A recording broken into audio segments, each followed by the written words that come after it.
Hello, welcome to this demonstration of the 5-minute workout, round 3. This time we've got a bit of basketball, we've got a bit of gymnastics, and we are going to start by practicing doing the splits. Can I do the splits in real life? Absolutely not. I would need to practice my flexibility, and as such, I'm also going to practice flexibility on the trumpet. I have a trumpet with me today, but on trombone you've got your own notes there, starting with F, E, F, just going down to second position for E natural. Here's our first 3-note pattern for trumpet, aiming for a beautiful, smooth, flowing sound.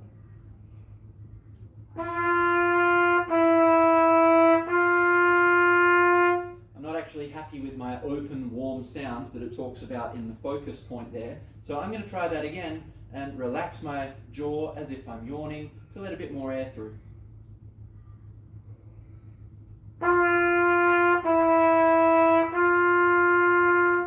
Slightly better.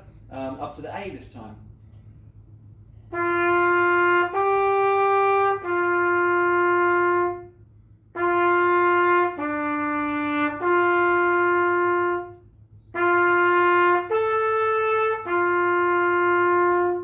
Going down to D for trumpet. This is halfway through the second line. For trombones, you could even do this staying in 6th position.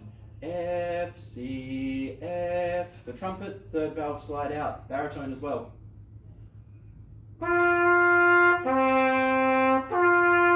Oh, wobbly as. Relax my breathing.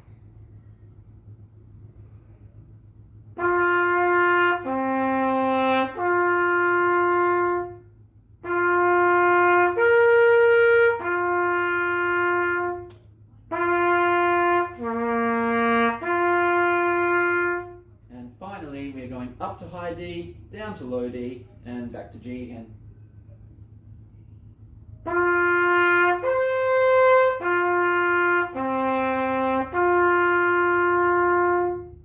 Now if I run through that minute or so of flexibility exercise every day for a week, I'd be sounding fantastic. For people with valves, this one is very easily done with slurs instead. And in fact, if you're having trouble getting a smooth, flowing sound, the same way you would sing these patterns, ta, ta, ta, we don't want any gaps. If you're having trouble because every time you tongue a note, you're kind of subconsciously putting a gap in between them, stopping your air, you can even use slurs as a way to retrain how you're playing.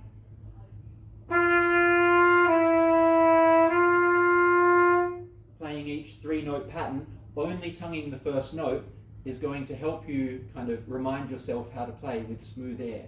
Then you add the tonguing back in.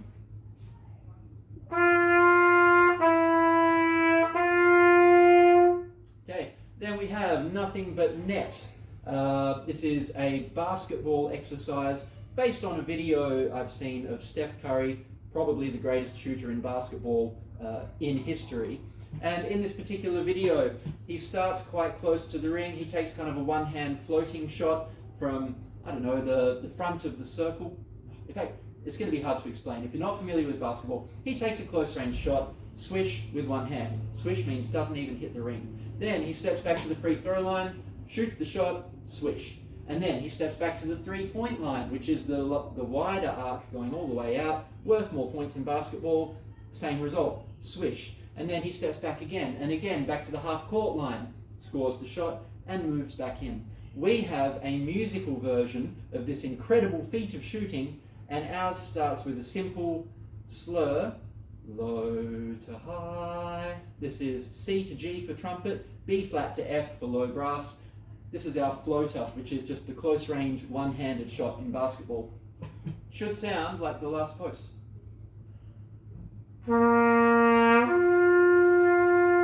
But you're only allowed to tongue the first note. Ta. We want a smooth, controlled flick to the higher note using fast air and tense lips. And then you can attempt free throws. This is low C up to high C, or B flat to high B flat. I'm thinking about my posture because, well, I wrote this sheet. I know what's in the points there. Let's see if I can put them into action. Thinking about nice vertical line through my body, shoulders relaxed and back.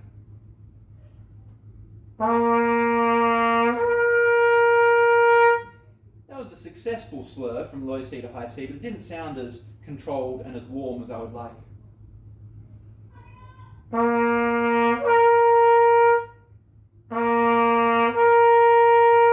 Yeah, that last one was a bit better there. As long as you hit the high C, it counts as getting the shot in. If you want to be as good as Steph Curry and not even hit the ring as you take these pretend basketball shots, you want to hit it immediately with no kind of rattling around. You want to just have do, do, smooth flick, one clear note to the next. 3-point line. Let's see if I can do this on trumpet. Maybe I can, maybe I can't. This will be do, mi. Hard to sing. Let's hear how it sounds on trumpet. Gross. Thinking about the lips, now I need to control my air. There we go, successful 3-pointer. And finally you have the half-court shot. There is very little chance that I can do this on trumpet. Let's find out. On trombone, I'm pretty good with this. Let's find out on trumpet. That's never going to make it. Imagining my shape. There's the note.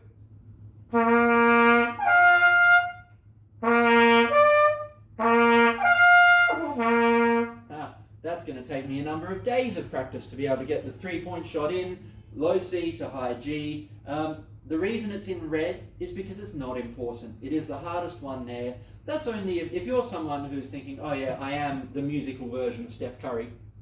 I can do these all day long, even better than in the video, which admittedly may not be very hard. Then you can worry about the half-court shot. On the back of the page, you've got a couple more tips and you have a challenge. This really goes out to everybody, not just the people who are doing the half-court shot attempts as well.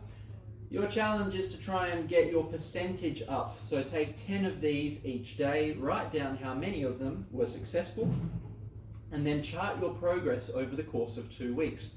So on the first day, maybe you're taking 10 of those floater shots. These are the short range ones.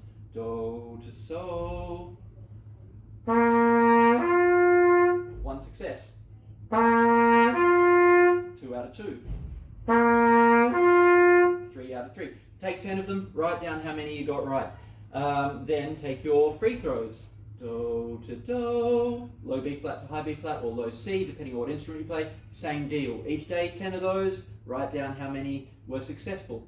And your goal is to build your percentage over the course of 2 weeks practice.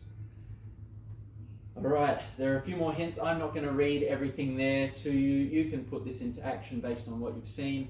Good luck. Have fun building your percentages.